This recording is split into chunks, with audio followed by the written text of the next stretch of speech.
26페이지에 들어갑니다. 자, 다섯 번째로 이성과 신앙은 의존적이다 라고 말하는데, 비트겐스타인은 말하기를 과학적 주장들의 끝에는 종교적인 믿음을 받아들인다고 주장했다. 이어서 그는 근거가 제시된 믿음들의 바탕에는 그 근거가 제시되지 않은 믿음이 놓여있다고 했다. 그가 말한 이 의미는 합리적이고 이성적인 논의도 결국에는 믿음에 의해서 마무리 짓는다는 뜻으로 받아들일 수 있는 것 같다. 아무리 이성적이라고 해도 결국에는 믿음의 역할로 돌아올 수밖에 없는 것이 이성의 현실이다. 신앙은 이성을 필요하고 이성은 신앙을 필요로 한다. 겸허하게 서로의 필요를 채워주고 배우는 협력적 관계다. 자, 이성과 신앙, 이 관계, 바로 이성이라는 것이 없으면 그건 동물 수준이 되어지는 거죠. 그러니까 동물보다 더 낫다는 것은 인간이 이성이 있다는 것이고, 그 지각할 수 있는 이성 그 자체는 이성을 통해서 우리가 하나님을 더 신앙한다, 이렇게 볼 수가 있어요. 그러니까 이성이 있는 상태, 그 이성이 없는 상태에서 그 신을 경외하는 거, 이거는 완전히 무속신앙이 되어버리고 마는 거예요. 그러니까 아무런 깨달음과 감각 없는 상태에서 무조건적으로 신을 믿는 거, 이런 건 맹신한다 그러죠. 그러니까 그런 맹신 수준 단계가 아니라 하나님께서는 다 우리로 하여금 지혜를 주셔서 지혜와 계시의 정신을 주사 성령께서 우리로 하여금 그 하나님을 알게 만들어 주시고, 그 하나님을 뭐예요? 경외하게 그렇게 만들어 주신다. 그런데 우리는 죄로 인해서 아담의 후손은 이성이 어두워져 버렸죠. 그러니까 하나님을 알 수 없는 그런 상태가 되어버리고 만 거예요. 그래서 그 이성을 일깨워 주시기 위해서 이 땅에 예수님이 오시고 성령이 오셔서 우리로 하여금 밝은 이성이 되게 만드시는 거예요. 그래서 하나님의 그 세계를 볼 수 있게 이렇게 만들어 주신다. 그래서 이성과 신앙은 서로 의존적이다, 이렇게 볼 수가 있는 거예요. 그런데 어느 것이 더 우위냐?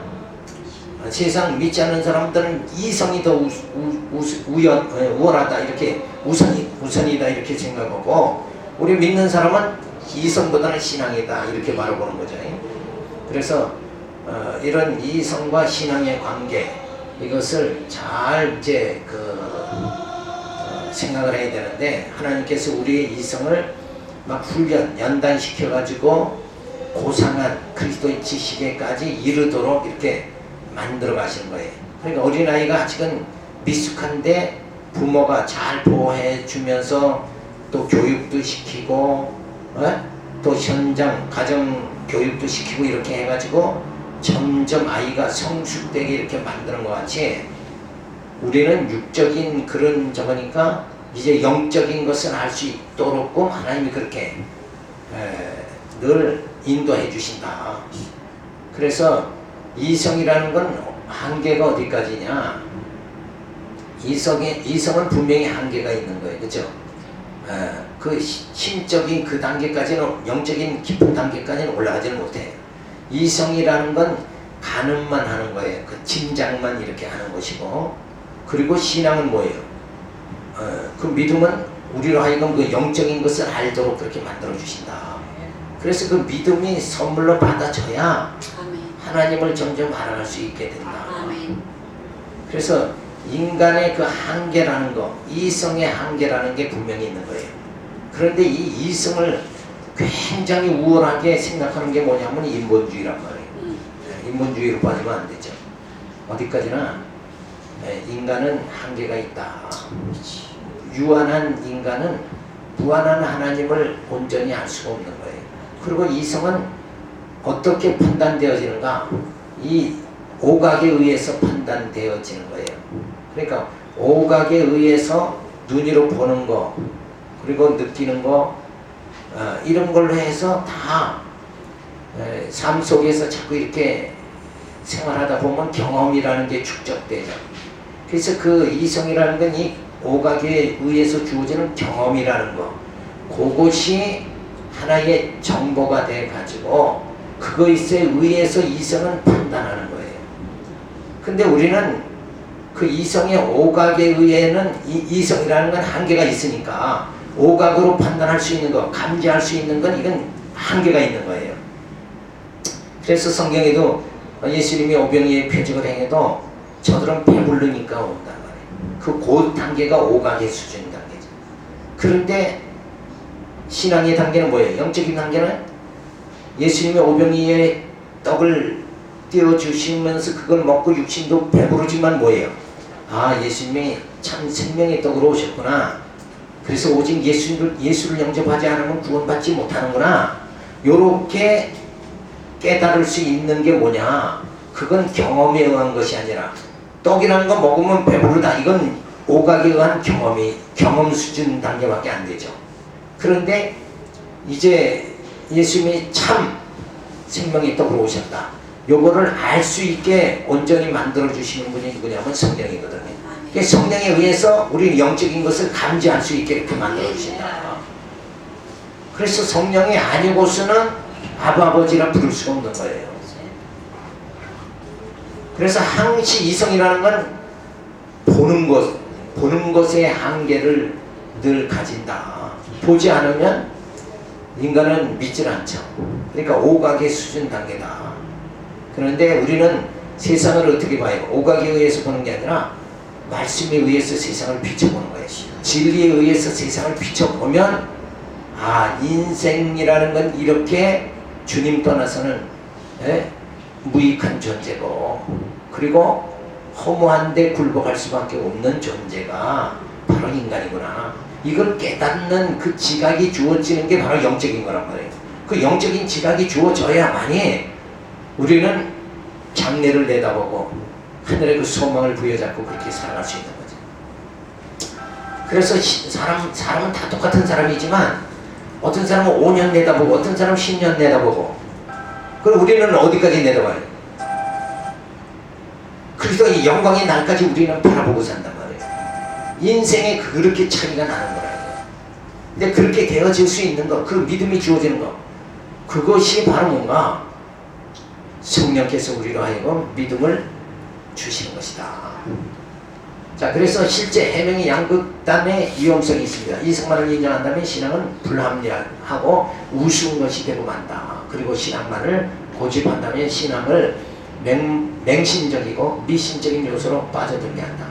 파스칼은 이성의 근간 복종과 이성의 행사 속에서 참된 기독교가 성립한다고 주장함으로써 인간의 사유를 신앙의 한 부분으로 이해하였다. 마태복음 22장 37절에 주 너희 하나님을 사랑하라 하셨으니 여기서 사랑은 감정적 요소뿐만 아니라 이성적 요소도 동시에 요구하고 있음을 알 수 있다. 알아야 믿을 수 있고 알아야 순종할 수 있기 때문이다. 무엇을 모르고 행동하는 것은 광기에 이르는 지름길이다. 그러나 하나님께서는 우리를 충성한 이성이 되게 하여 그리스도의 날에 흠과 티가 없게 하신다. 그러니까 모르고 믿느냐, 불확실한 상태에서 믿느냐, 아, 하나님은 이런 분이시구나, 확실한 상태에서 믿느냐, 그 두 가지 관계죠. 두 가지 측면이 있는데 우리는 알고 믿는 겁니다. 모르고 믿는 게 아니라. 그게 알게 하는 게 뭐예요? 특별 계시의 말씀을 통해서 알게 만들어주는 거죠. 근데 이 계시를 자꾸 소홀히 하고 멀리하면 결국은 감각에 의해서 스스로 자신의 그 확신 이런 것으로 믿는다 이렇게 돼버리고 마는 거예요. 그렇게 되면 안 되잖아요. 예, 하나님 계시의 말씀을 통해서 믿음이 주어지도록. 그래서 믿음이라는 건 어떻게 주어지는 거냐? 내가 이걸 믿는다, 하나님이 살아계심을 믿는다 하는 것은 뭐예요? 그걸 믿을 수 있다는 것은 뭘로 근거하죠? 하나님의 언약과 성취로 믿는다. 하나님 말씀하신 그대로 역사 속에 이루어지는 걸 보니까 하나님은 살아계시다. 이 역사를 이끌어 가시는 분이 하나님이시니까 우리가 믿는다. 그래서 언약하신 게 그대로 성취된다. 그래서 성경은 처음 언약과 성취의 관계로 주어지잖아요. 아브라함을 인도하는 것도 약속하고 그대로 이루십니다. 내 후손이 사대만의 객이 되리라 한 대로 그 후손들의 이스라엘이 애굽에 가서 400년간 종살이 하잖아요. 그게 창세기에서 나오는 거예요. 이미 아브라함에게 제단을 쌓게 하고 불을 통과해서 그 살을 때에, 그리고 나서 뭐예요? 내 후손이 4대만의 객이 돼서 돌아옵니다. 역사 자체 속에서 역사를 이끌어 나가신 하나님의 섭리를 우리는 알 수가 있는 거예요. 그래서 하나님은 살아계신 분이다. 그래서 이성과 신앙, 이걸 극단적으로 해석하면 안 된다. 이성으로 계속 빠지게 되면 뭐예요? 그건 완전히 광기, 그냥 믿는 맹신, 광기 이런 쪽으로 빠져나가고, 신앙만을 하면 그렇게 관계로 빠지고, 이성으로 빠지면 완전히 뭐예요?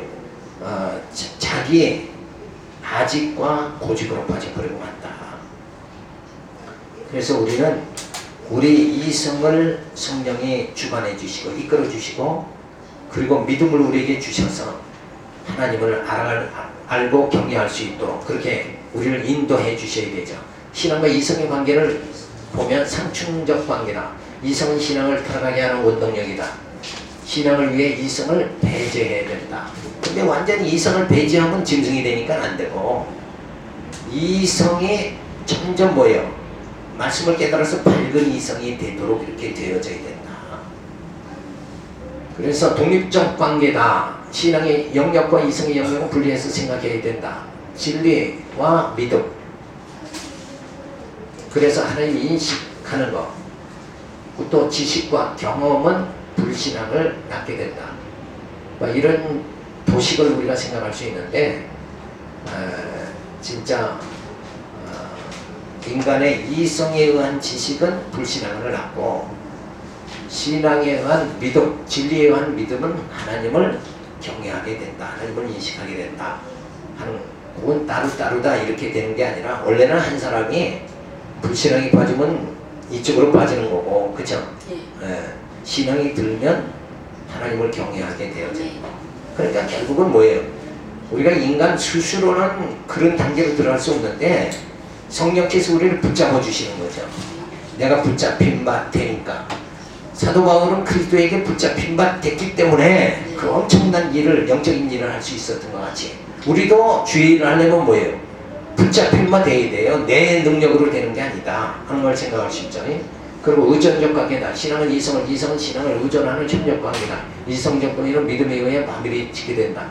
신앙이 선행되어야 된다. 영원한 것은 이데아 중에서 범해야 한다. 신앙이 선행할 때 철학은 쇠퇴한다.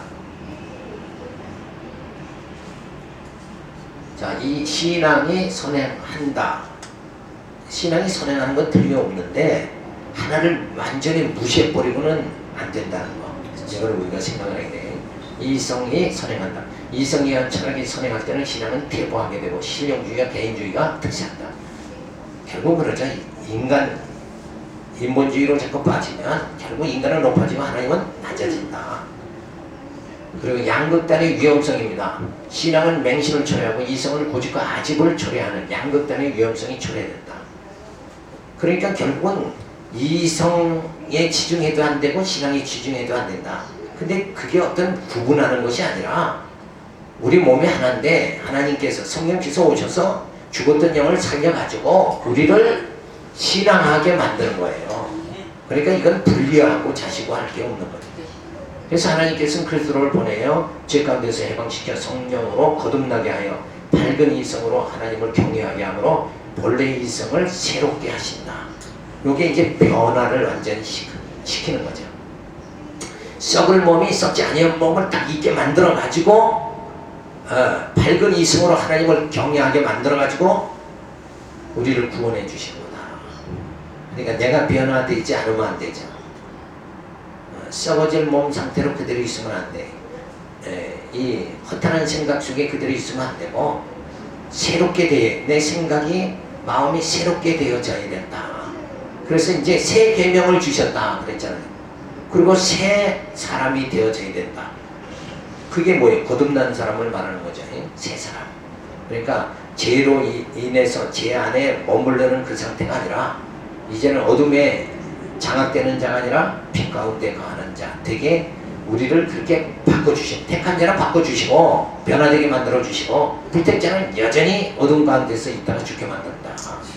그런 관계를 이제 볼 수 있어요. 자, 제 4장에 들어가서 이제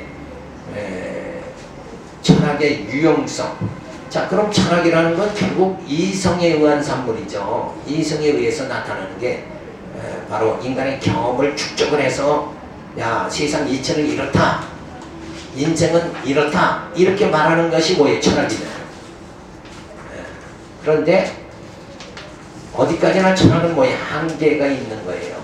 이성이 한계가 있듯이 이성에 의해서 만들어지는 축적되는 그런 철학이라는 것은 한계가 있는 것이다. 이렇게 우리가 볼 수 있는데, 누가 철학과 헛된 속임수로 너희를 노래갈까 주의하라. 이것이 사람이 유전과 세상이 초등학문을 쫓으며 그리스도를 쫓음이 아니니라. 그래서 이 철학은 세상으로부터 주어지는 지식이고, 신앙은 뭐예요? 하늘로부터 주어지는 지혜다. 이런 면에서 아예 성격이 자체가 다른 거예요. 그래서 철학에는 사실 진리가 없다. 철학은 진리를 찾으려는 탐구 정신을 상징적으로 말한다. 그런 점에서 철학은 진리를 소유하지 못한 채로 우리의 삶 속에 배하고 있는지 모른다. 그러나 철학은 어딘가 모르게 매력의 물질 뿐이다. 그 매력이란 우리 모두에게 너무나도 익숙한 사유의 방식을 제공하기 때문이다.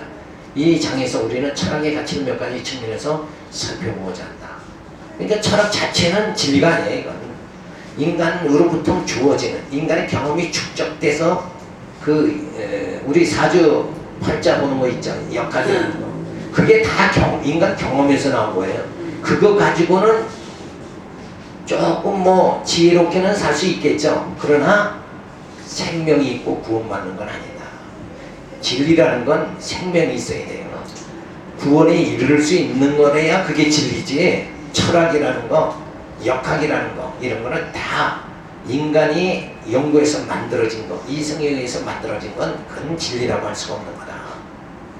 근데 지금 웃은 건 뭐냐면, 대교회 부임자들은 거의 철학과 나와 가지고 일반 학문을 하고 그 다음에 신학을 한 사람들을 거의 채용을 해요. 근데 이런 게 보면, 왜냐면 철학을 한 사람은 벌써 이 사고의 다양성을 가지거든. 말을 잘하고 논리가 강하고 이렇잖아요. 그러니까 뭔가 유식한 것 같이 된다, 한마디로. 그러니까 일반 대학 철학과를 졸업하고 그 다음에 신학을 한 사람들을 선호한다고요. 근데 사실은 그게 아니에요. 그건 철학이라는 건 자꾸 인간의 때를, 사실은 부정적인 면에 봤을 때 인간의 때를 자꾸 묻히는 거예요. 근데 성경에서 계시의 말씀으로 해석하는 그 논리 체계를 세우면 이 철학이라는 것은 초등학문에 불과한 거예요. 너희가 철학과 때 속임수에 속지 말라. 아주 유치한 건데 사람들은 말씀답게 해석하지 못하고 그 말씀 속에서 하나님의 신령한 세계를 보지 못하니까 결과적으로 이 세상에서 뭔가 유식한 것 같은 철학의 매료가 되는 거란 말이에요. 그래서 이번 학기에서는 이 철학이 지금서부터, 이 철학이라는 게 왜 유용하냐, 왜 필요하냐. 사도 바울이 말하면 이 철학과 속임수에 속지 말라 그랬는데 오늘 우리가 왜 기독교 철학을 선고하느냐 이거예요. 그런데 이유가 있는 거야. 유용성이 있기 때문에 그렇다. 진리는 아닌데 진리에 이룰 수 있는 뭘 만들어주는 거예요. 사고력을 만들어주는 거예요. 생각하는 방법을 만들어주는 거예요. 네? 뭔가 진리에 이르기 위해서 논리를 갖다, 논리 정확한 이거를 만들어내는 방법을 깨닫게 만들어준다. 그래서 사유의 방식을 제공하기, 사유라는 게 뭐냐면 여기서 생각하는 걸 말하는 거예요. 사람이 어떻게 생각하느냐, 요 생각의 방법을 가르쳐준다, 이 철학 자체라는 게. 그래서 이거는 이거다 이렇게 해서 완전히 결론을 내릴 수 있도록 그렇게 만들어주죠. 그래서 철학에는 변증적 논쟁이 있다. 철학은 신학에게 변증적인 논쟁이 도움을 준다. 철학은 그 성격상 논쟁적이다. 논쟁은 모든 걸 있는 그대로 혹은 맹목적으로 받아들이지 않는다. 이성적인 열정과 감정에 반하는 개념으로 확고한 논리와 지식으로 무장된 논쟁의 과정을 전제로 한다. 어쩌면 기독교 신학의 역사는 변증의 역사인지 모른다. 변증은 합리적인 근거를 대는 사람에 의해서 확증되는 것을 말한다. 오라 우리가 서로 변론하자. 너희 죄가 주홍같이 붉을지라도 눈과 같이 씌어질 것이요 지름같이 붉을지라도 양털같이 되리라. 아멘. 변론하자는 말은 여기서 한번 이야기를 들어보자 이런 뜻이에요. 변론. 그러니까 논쟁이라는 게 뭐냐, 이거와 이거는 이렇게 비교하니까 어느 게 우월하다. 요게 내가 이 인생이 그렇죠. 내가 인생의 가치관이라는 게 있죠. 시장에 나가도 물건 하나를 사더라도 가치 있는 걸 사지 않냐, 더 좋은 걸 사지 않냐. 내 인생은 이렇게 사는 것이 내게 참 유익하다. 인생관이 서지는 어떻게 서지느냐, 요걸 논쟁적으로 구분을 해야 돼요. 사람은 이 땅에 많은 사람이 사는데 사는 사람마다 저 사람이 그 삶 자체가 가치가 있고 어떤 사람은 가치가 없는 삶을 산다 이거예요. 그러니까 그걸 우리가 논쟁해서 이러한 삶이 참 바른 삶이다. 그러니까 예수를 영접하지 않고 사는 삶은 그 가치가 없는 것이다. 이렇게 논쟁적으로 왜 가치가 없느냐? 왜 없습니까? 예수를 믿지 않고 사는 사람들이 이 땅에 많잖아요. 근데 저들의 삶 자체라는 건 그건 영생이 없으니까요. 그렇죠. 구원받지 못하니까. 영생이, 생명이 없으니까. 맞아요. 그걸 이렇게 구분해서 말하는 거, 그게 논쟁이에요. 논쟁. 요 기술을 철학에서 가르쳐준다는 거예요. 그래서 우리가 목회를 하려면 반드시 이 진리라는 건 논증이 되어져야 된다. 근데 어떻게 설교 들어보면 저게 무슨 얘기인가, 논리가 전혀 맞지 않는 얘기를 맞는 것 같이 하면서 설교로 앉아있다고. 근데 성경에 비춰보면 저건 전혀 진리에 어긋나는 세속적인 걸 설교를 자꾸 한단 말이에요.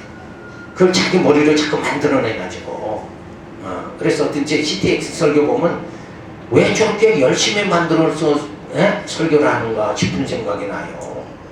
왜? 성경을 보니까 전혀 진리가 아니니까. 사람이 만드는 얘기를 그렇게 열심히 하는 거 보면 야, 저 사람도 대단하다. 말은 하나 기가 막히게 잘해요. 강술은 좋은데 진리는 없어요.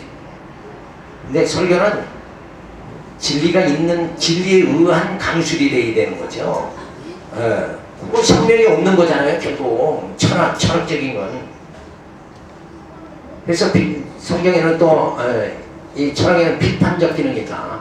그러니까 철학에서 우리가 배울 수 있는 건 뭔가, 논리를 정확하게 세워나가는 방법, 이거를 배우는 거예요. 그 다음에는 비판적 기능이다. 무조건 믿는 거, 맹신, 이게 아니라 하나님은 하나님이 이런 분이니까 믿을 수밖에 없게 그렇게 만들어 주시는 거예요. 메시아를 보내주겠다 했는데 선지자들을 통해서 하나님이 메시아를 보내주겠다 그렇게 예언하게 만들었죠. 예언한 대로 메시아가 오셨잖아요. 어디? 메시아가 태어나는 장소는 베들레헴이고, 그는 어떻게 태어난가? 처녀의 몸에서 태어난다. 이걸 전부 다 맞춰버리는 거예요. 그렇게 예수님은 그게 다 맞춰져서 이 땅에 오셨단 말이에요. 그러니까 우리는 그런 성경의 예언대로 성취되는 그게 반드시 주어지니까 이걸 부정할 수 있는 그 논쟁이 나타나지는 않는 거예요. 그런 경우에 우리가 믿는다 이렇게 되는 거예요. 예수를 믿으면 구원받는다 그래서 무조건 믿는 게 아니라 살아계신 하나님께서 우리를 구원하기 위해서 메시아를 보내주시고 육체된 우리를 그리스도의 영이 되게 만들어 주셔서 우리를 신의 성품에 이르게 하고 구원해 주신다. 이거를 다 성경에서 논리적으로 쫙 된 걸 보니까 우리는 그 하나님을 경외하고 믿을 수밖에 없는 거예요. 그래서 믿는다는 것은 그냥 믿어지는 거예요. 원래 믿습니다 해서 믿어지는 게 아니라 그냥 믿어져요. 성경에 하나님의 섭리를 보면 그냥 믿어지는 거예요. 사랑, 남녀가 사랑할 때도 그렇잖아요. 야, 우리 사랑하자. 그렇게 해서 사랑하는 것은 계약적인 사랑이죠. 계약 결혼하듯이. 그런데 그냥 사랑은 그냥 해지는 거잖아요. 해지는 거. 그죠? 믿음이라는 건 그냥 해지는 거예요. 그래서 우리는 짐이 되질 않는 거예요. 내가 뭘 해야 되겠다 그러면 짐이 엄청 되는데 짐이 안 되는 거예요. 왜? 예수 믿음은 내게 소망이 주어지고, 네? 죄의식의 무거운 짐이 다 없어져 버리고. 그러니까 내 마음이 즐거우니까 주님을, 예수님을 믿을 수밖에 없는 거야. 그래서 이 비판적 기능 좀 한번 읽어보시기 바랍니다. 그래서 신앙이는 원래 보수성이 강하다. 자신이 믿고 알고 있는 것을 바꾸거나 포기하는 법이라는 좀처럼 없다. 그런 까닭에 신앙은 종종 편협하고 왜곡된 유전학을 사람에게 맞선다. 신앙은 다양한 비판적 기능을 덧붙여야 한다. 성경에서 비판을 받지 않으면 비판하지 말라고 하였으나 이 뜻은 남을 비판하지 말라는 것인 동시에 자기의 흠을 까발리는 것을 말해주는 것이다. 철학은 자신을 비판하는 데서 출발한다. 철학의 참된 매력은 타인에 대한 평가와 비판이 아니라 자신에 대한 평가와 비판이기에 더욱 매력적인 것이다. 그래서 이 비판한다, 어떤 판단을 한다, 이런 것 자체는 남을 판단하는 것보다 자기를 판단하는 거죠. 그래서 내가 믿는 진리가 무엇인가, 이걸 바로 깨달아야 돼요. 그래서 성경은 그냥 무조건 믿는 게 아니라 믿을 수밖에 없는 것을 발견을 해내야 돼요. 그래서 메시아를 믿게끔 하도록 하기 위해서 하나님께서는 선지자를 통해서 뭐예요? 처녀의 몸에서 난다. 그게 뭐예요? 그렇게 누구도 비판할 수 없는 상태로 하나님은 역사를 이루어 나가신다는 거예요. 그래야 되는데 어떻게 그냥 말도 안 되는 걸 자꾸 주장하고 이런다 보면 그건 이제 잘못된 방향으로 나가는 거죠. 그래서 비판적 기능이 된다. 또 대화적 기술이 주어진다. 철학의 유혹성을 앞서 언급해도 진리를 탐구하는 정신의 차수수다. 그런데 진리를 찾아가는 방식은 물음을 통해 답변을 얻고자 하는 데서 비롯된다. 묻고 따지는 기능으로서의 철학은 신앙의 내용을 통성하게 할 뿐 아니라 통찰력을 제공하기도 한다. 여기서 몇 가지 절차가 필요하다. 우리는 물음의 방식을 습득해야 한다. 영국의 철학자 러셀은 철학의 물음에 대한 어떤 명확한 답변도 일반적으로 진리임을 입증할 수 없기 때문에 철학은 어떤 답변을 얻기 위해서가 아니라 오히려 물음 그 자체를 탐구하는 것이라고 말했다. 그 우리 심야 토론을 보면 그냥 그럴듯하게 서로 주장하는데 사실은 뭐예요? 그냥 청취자들이 알아서 나중에 판단하세요. 이렇게 결론이 나버리죠. 정답이 안 나온다는 거예요. 정답이. 심야토론 백날을 해도 거기에 답변이 없어요. 그건 뭐냐? 철학과 이성에 의한 판단이기 때문에 그런 것이다. 근데 우리가 진리로 판단하면 결론은 항상 나타나는 거예요. 그래서 이 물음의 방식을 통해서 대화적 기술을 얻어가는 것이 뭐냐? 철학이다. 그래서 묻는다는 것은 대화를 목적으로 한다. 대화는 물음의 매개에 의해서 가능하다. 그러나 강의는 일방적이다. 대화의 기법을 경청의 의지에서 찾는다. 믿음은 들으면서 난다가 있다. 대화를 하려면 자존심, 아직 편견을 내려놓고 경청의 의지에 자신을 복종시켜야 된다. 자, 그 다음에 반성적 성찰이 있어요. 우리는 철학으로부터 검토하는 삶을 배울 수 있다. 소크라테스는 검토되지 않은 삶은 살 가치가 없다고 했다. 철학은 자기 검열을 요구한다. 인간은 자신의 삶을 반성할 때 진정 자신을 발견한다. 자신이 무지하다는 사실을 알 때 염치를 배운다. 이것이 철학이 지향하는 궁극적인 목적이다. 그러니까 철학을 하다 보면 결국은 누구를 발견해? 자기를 발견한다. 근데 우리 신앙생활 하는 것도 누구를 발견하는 거예요? 나를 발견하고 더 나아가서 뭐예요? 하나님을 발견하는. 철학이라는 건 자신을 발견하는 수준에서 끝나는 거예요. 어떤 신적 경지, 그 신비한 세계, 이런 데는 그걸 들어갈 수가 없죠. 다만 자신을 뭔가 깊이 인생을 탐구하다 보면 인생이 참 허무한데 내가 누구를 갖다가 질책하고 누구의 것을 물건을 탐하고 이렇게 살 필요가 없지 않느냐 하는 수준은 철학에서 나타나는 거예요. 철학 수준만 돼도 나타난다. 근데 어떻게 신앙하는 지도자들이 사두개인 바리새인들은 물질이 더 강하다. 요즘 지도자들도 어떻게 더 강해. 그러니까 철학자보다 못하다는 얘기가 나온다.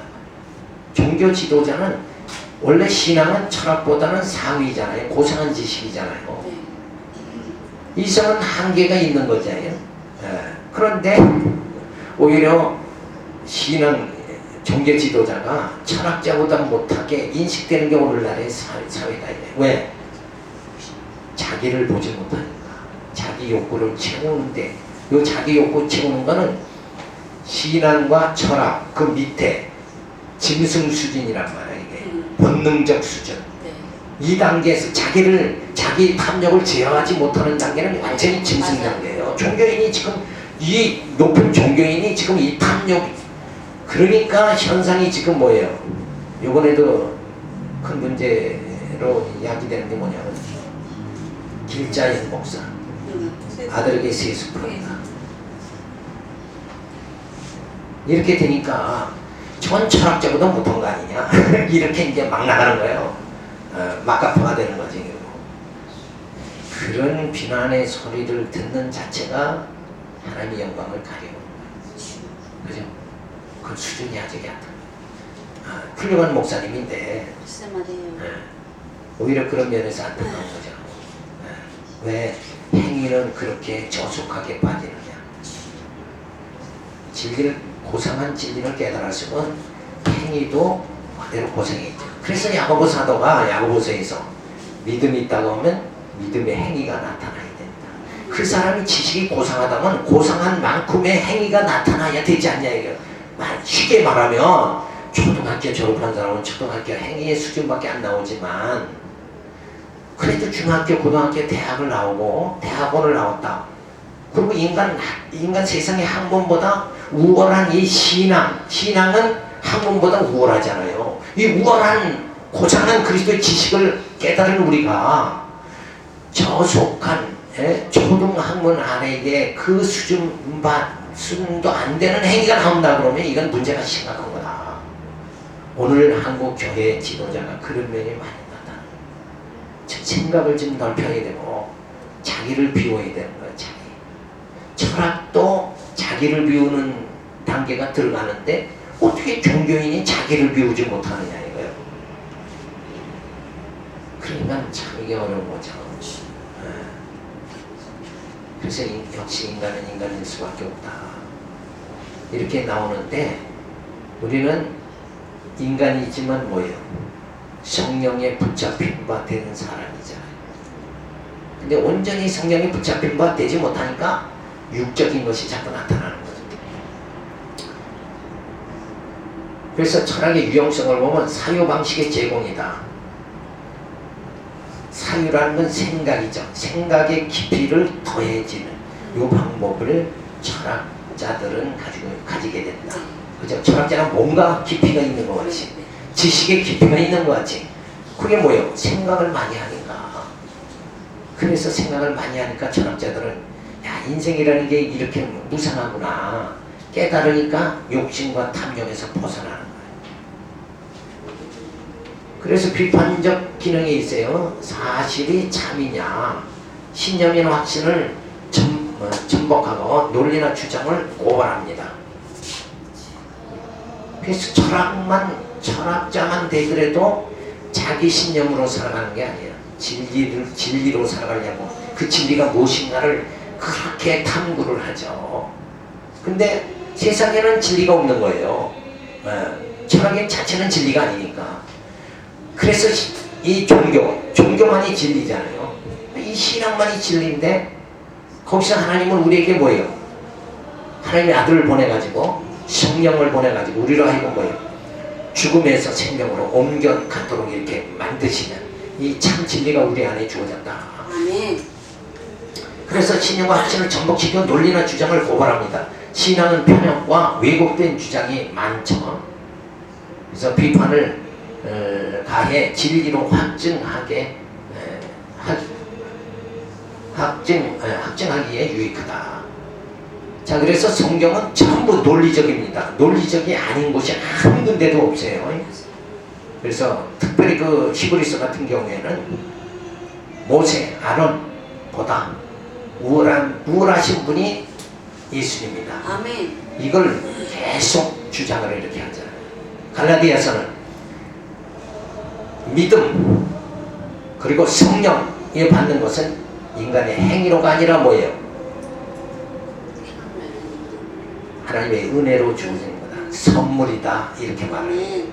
인간이 노력해서 주어지는, 인간의 어떤 힘에 의해서 주어지는 그것이 아니라 아멘. 우리가 의롭게 되는 거, 하나님의 아들인 예수를 영접하는 거, 성령을 받는 거, 이거는 전부 인간의 노력에 의해서 되는 것이 아니라 하나님의 은혜로 주어지는 아멘. 선물이다.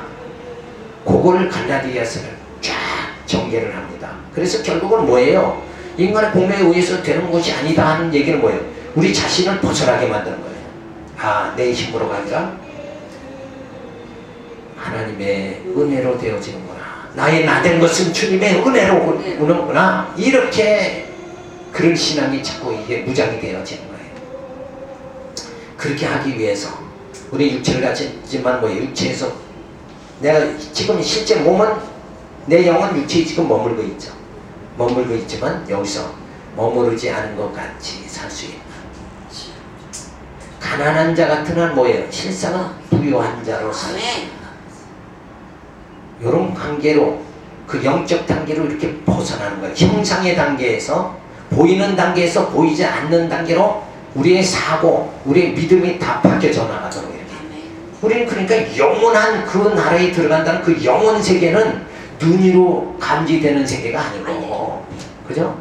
영으로만 알 수 있는, 영적으로만 감지할 수 있는 그 세계다. 그러니까 보이는 이것에 자꾸 우리가 매면 안 돼요. 그러니까 성경은 보이는 것은 보이지 않는 것으로 말미암느니라. 그죠? 원래 저게 실체고, 그러니까 아브라함이 애굽에 내려가서 아내를 누이라고 속이죠. 그건 뭐예요? 바로의 권세가 두려워서 그래요. 근데 바로의 권세가 보이죠. 눈에 보이잖아요. 군대도 많고 눈에 막 그냥 성곽이 우람하고 막 이러니까 아브라함이 그냥 기가 죽어버리는 거예요. 그러니까 가톨릭의 성당에 가면 건물이 워낙 좋으니까 그냥 가서 기가 죽어버리는 거예요. 그죠? 근데 기독교 개신교에 오면 건물이 허술해요. 근데 아브라함이 바로의 권세가 실체인 줄 알았단 말이에요. 그래서 아내를 누이라고 자기 보고가 나타나죠. 그게 아니라 아브라함의 권세가 실체가 아니라 진짜 실체는 누구의 권세예요? 하나님의 권세잖아요. 하나님께서 너를 저주하는 자는 내가 다 저주하겠다. 그렇게 해서 아브라함은 애굽에 내려갔다가 아내를 누이라고 속이는 그런 일을 했어도 뭐예요? 재물을 가지고 축복받고 가난하다고 가잖아요. 현실은 그렇게 드러나는 거란 말이에요. 현실은 우리의 구원은 어떻게 드러나는가? 이 허상에 의해서 드러나는 게 아니라 실체에 의해서 드러나는 거다. 이렇게 봐야 된다. 조금 어렵긴 어렵지만 이걸 잘 이해를 하시면 돼요. 그래서 항시 우리 눈으로 보이는 거, 이걸 기준하면 안 돼요. 우리 항시 진리로 세상을 봐야 된다. 하나님 말씀으로 세상을 봐야 돼요. 그게 말씀이 육신이 돼서 오신 예수님이 우리 육신인 우리를 뭐예요? 영이 되게 만드시는, 육체가 영이 되게 만드시는, 영으로 오신, 영이신 예수님이 육체로 오셨다가 우리 육체된 죄 많은 우리 몸을 다시 영으로 하나님의 형상을 담게 이렇게 만들어 주신다. 근데 그 하나님의 형상은 눈으로 보이지 않지 않냐 이거예요. 자, 그래서 대화적 기술을 배웁니다. 철학에서 대화로 진리 통과하고 질문과 답변을 사유함으로 진리에 접근합니다. 이것이 참 여기에 생명이 있느냐, 여기에 생명이 있느냐, 이거를 성경을 통해서 논증을 계속해 나가야 됩니다. 강의는 일방적이고 대화는 상대적이다. 음. 그래서 대화를 통해 진리에 접근하기에 유익하다. 성경은 전부 이야기로 돼 있죠. 네. 이야기로 쫙 돼 있는데 그 이야기 속에서 누구를 발견하는 거예요? 예, 주님을 발견해요. 얘기로 그냥 끝나버리면 안 돼요. 예수님 문둥병을 고쳤다. 소경이 눈을 뜨게 했다. 그걸로 보이는 건 그거죠. 그렇잖아요? 근데 예수님이 소경의 문둥병을 고치고 죽은 자를 살리는 건 예수님이 메시아다 하는 걸 보여주는 거예요. 예수님이 참 생명의 떡으로 오셨다. 빛으로 오셨다는 것을 그걸 보여주는 사건이란 말이에요. 이렇게 깨달을 수 있는 게 뭐예요? 보이는 현상을 말하는 것이 아니라 그 이면에 주어진 하나님의 뜻을 발견해야 보이지 않는 걸 보는 거란 말이에요. 그 하나님을 봐야지. 눈 떴다. 소경이 눈을 떴다. 안전병이 일어났다. 야, 놀라운 능력이 나타난다. 이걸로 끝나면 그건 우리에게는 생명이 안 되는 거예요. 내가 뭐 전력발이도 아닌데 성경에서 전력발 고침이 나하고 무슨 관계 있냐고. 그죠? 나는 멀쩡한 다 볼 수 있는 소경도 아닌데 예수님이 소경에 눈을 뜨게 했다는 게 뭐가 내게 무슨 유익이 있냐 이거예요. 나는 환자도 병자도 아니니까 아무 필요 없잖아요. 의사는 병든 죄로 해야 필요하지 병원에 우리는 갈 필요가 없잖아요. 그죠? 그런데 그것이 중요한 게 뭐냐? 그거는 보이는 현상이고 예수님은 그 사건을 통해서 뭘 보여줘요? 내가 생명의 떡으로 왔다. 이걸 보여주시는 거예요. 내가 구속주다. 이걸 보여주시는 거예요. 그래서 그 주님을 우리는 확인하는 거예요. 확인해야 돼요. 이성이 철학적 개념에서 논리를 전개해가지고 이렇게 하신 분이 이사야가 예언한 대로 요렇게 소경의 눈을 뜨게 하고 죽은 자를 살린다고 하더니 그렇게 이루어지는 그걸 행하신 분이 바로 누구냐? 그리스도다. 요 논리를 우리가 깨달아야 된다. 그러니까 성경을 보면 논리가 말할 수 없어요. 그게 논리로 쫙 되어 있단 말이에요. 언약과 성취 자체가 뭐예요? 그게 논리란 말이에요. 논리. 근데 그 논리를 발견하고 그런 논리를 통해서 누구를 하나님의 살아계심을 우리가 깨달아야 된다. 아멘. 자, 그 다음에 반성성 성찰입니다. 모순성을 발견하고 철학적 사유로 자기 반성으로 진리에 접근하는 그런 철학의 유익함이 주어진다. 사유를 검토함으로 가치를 재발견하는 거예요. 그래서 자신의 무식함을 깨닫게 하며 진리에 접근하게 하는 반성적 성찰이 철학에 있다. 그래서 그 다음에 논리적 방식이 있어요. 사실의 논증입니다. 전제와 결론의 연결에 논리적인가 검토를 하게 되어집니다. 참과 거짓의 논쟁으로 논리의 모순을 검증합니다. 논증을 통해 진리에 접근하기에 유익한 것이 바로 뭐냐? 철학이다. 그래서 지금은 요 전제와 결론 요번의 구체적인 예는 우리가 다음 시간에 하도록 하겠습니다. 그래서 전제가 틀리면 결론은 옳다고 해도 그거를 우리가 받아들일 수가 없는 것이죠. 그걸 구체적으로 교재 있죠. 그걸 한번 읽어보고 오세요. 이게 좀 어려운 단계니까. 그래서 성경은 항시 논리적이고 통일성이 있다. 이거를 우리가 깨달아야 돼요. 그래서 엄청나. 그리고 하나님은 그 언약을 통해서 역사를 아주 논리적으로 다 전개를 해 나가신단 말이에요. 그런 내용을 쫙 이렇게 우리가 성경 속에서 발견을 하면 야, 정말 하나님의 그 세밀하신 역사를 섭리하시는 그 지혜, 이거는 인간이 헤아릴 수 없는 것이다. 그래서 누가 정말 하나님의 누가 모사가 되겠느냐? 인간은 하나님의 모사가 될 자가 아무도 없다. 그래서 이 땅에 하나님께서 역사를 주관하시고 인도하시면서 거기서 우리를 훈련시키는 거죠. 그래서 이 엄청난 성경은 사람들 그 전에 우리 어렸을 때는 그저 목사님이 같은 본문을 가져도 100년 100명 목사님이 설교하면 다 다른 거예요. 근데 성경은 그렇게 되면 안 됩니다. 성령이 원저자죠. 네. 한 사람이 기록했다면 똑같아 있는데. 그래서 예수님이 오셔서 소경이 눈을 뜨게 하고 문둥병을 고치면 어떤 사람은 소병을 연구만 하고 어떤 사람은 문둥병만 연구. 요거만 이렇게 하면 안 돼요. 그래서 지금 박사 딴 사람들이 마태복음 몇 장 몇 장 보고 한 구절 가지고 박사 따고 일하는데 우리는 그렇게 하면 안 돼요. 이 신구약 성경 전체를 통해서 하나님은 지금 무엇을 기록하시냐고 하시는 거예요. 그래서 박사라고 하니까 난 대단한 줄 알았더니 보고 뭐 마태복음 몇 장 몇 장 보고 가지고 뭐 연구해가지고 박사 따고 그러더라고요. 우리는 그게 아니라 하나님의 섭리 이걸 깨달아야 돼요. 성경 속에서 내게 생명을 주시는 어떻게 해서 하나님은 오늘 나에게까지 귀한 생명을 주시도록 하나님이 역사를 정리로 가시는가 그걸 우리가 깨달아야 돼요. 기도합니다. 오늘 내가 감사를 드립니다. 주신 말씀을 생각하면서 더욱더 우리가 철학은 단순히 세상 학문이 아니라 이 철학을 통해서 우리가 더 하나님 말씀을 견고하게 세울 수 있도록 논리적으로 확증할 수 있도록 인도하여 주시옵소서. 이사 예수님 이름으로 기도드렸습니다. 수고하셨습니다.